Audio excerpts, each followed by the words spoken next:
Oh, thank you. Appreciate that. You're welcome. Sometimes it's tough to be short. How are my eyebrows doing? Eyebrows look great. Yeah.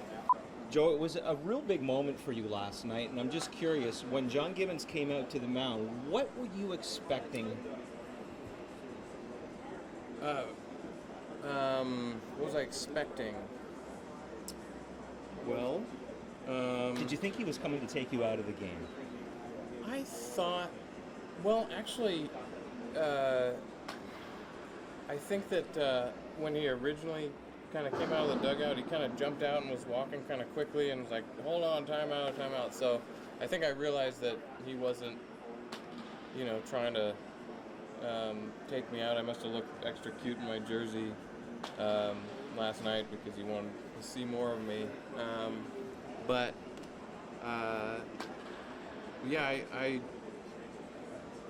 It seemed like it was going to be some sort of situational thing, which we had been talking about with the infielders and Russell before that, so with the bunt and everything. So I think there was just kind of a lot of decisions kind of being made on the fly, and I didn't think he was going to come out to discuss politics or anything like that, like sometimes he does. But it was a big situation, so we needed to make a couple decisions. What do you do to keep your composure and your calm when you're in a situation like that? I think about waterfalls sometimes, just very, very calming. Rainforest sounds. That's what I go to sleep to at night. And I also, just like I told you last night, really just focus on the mental and physical routines that I do every day in preparation before the games.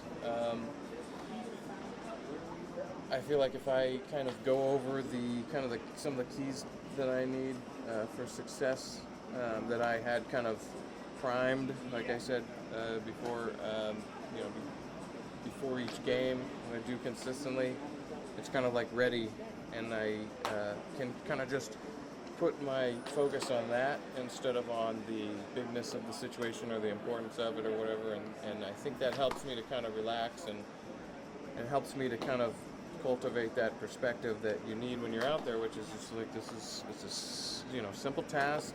I've done it before. I know what I need to do. Have confidence in Russell making the calls, and my the teammates behind me making the plays, and when you kind of put your mind's eye towards those things, it gives you a lot of confidence, and it helps you simplify and slow the game down. Joe, you may not be aware of this, but you've become very popular with the fans back in Toronto. What does that mean to you to have that kind of popularity? Did you say popular or unpopular? No, you're one of the cool kids. Wow. I wish my high school friends could see me now.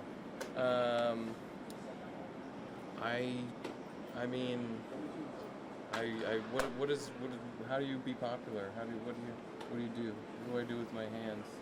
I think you just be yourself and pitch well. I think that may be the combination that's working.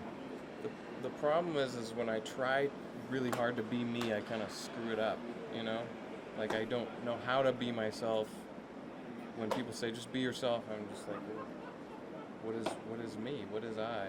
Yeah, a lot of people ask me, are you the same away from the cameras as you are on the cameras? And I don't see any difference. I mean, you're just Joe.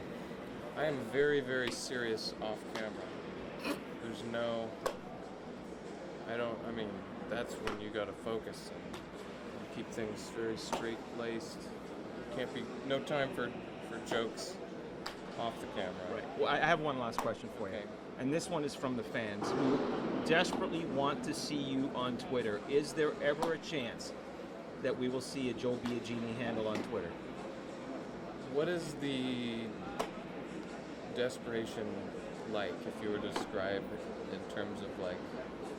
I'll show you my timeline, and you will see the amount of people that are asking for you. They want to hear from you.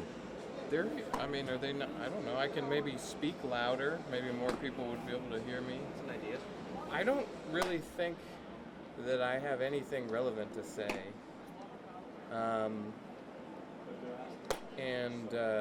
That you'd fit in quite well on Twitter. Well, touche. I don't know. I honestly, I think that maybe if my comments only get out every once in a while through like interviews and stuff, maybe they'll, maybe it won't overstay its welcome. Maybe people will say, oh, we want to hear more from him. But then if it's on Twitter all the time, I'm just like, this guy's, what is he talking? Who So cares? a little Biagini is enough, Yeah, right? Just keep the demand. It's supply and demand, like economics, which I didn't do too well in. Well, you're a very smart man, and this interview has gone way past its point of healthiness, so we're going to say goodbye. But thank you so much for doing this. It is always a pleasure to talk to you. I would say it was a very unhealthy interview from the beginning, but you held it together. I was going to ask you how you handle pressure situations like this one. Thank you for taking the time. And I will think about being on Twitter for about 4.5 minutes, and then I'll probably decide the same thing that I have already, which is... Okay, good night. Oh, sorry. Okay, he's got more things to do. Sorry. Get over there. I'm done.